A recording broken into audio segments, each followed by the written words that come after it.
అండి, మనిషి పుట్టినప్పటి నుంచి మరణించేదాకా అనుక్షణం వయసు కోల్పోతూనే ఉంటారు. విచిత్రం ఏమిటంటే ఎదుగుతున్న కొద్దీ ప్రతి సంవత్సరం తనకు వయసు వస్తుందని పైకి చెబుతూ ఉంటాడు.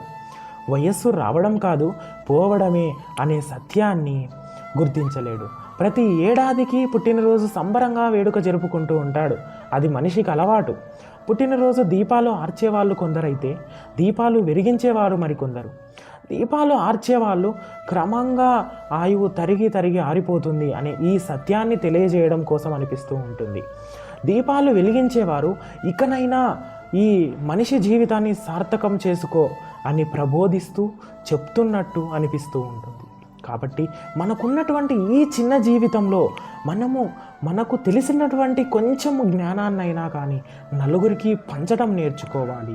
మనలో పెట్టుకుంటే ఉపయోగం ఏమీ లేదు. నలుగురికి పంచడం వల్ల మనతో పాటు నలుగురు కూడా బాగు చెందుతారు. కాబట్టి అందరూ జ్ఞానాన్ని పెంపొందించుకోండి. హరే కృష్ణ.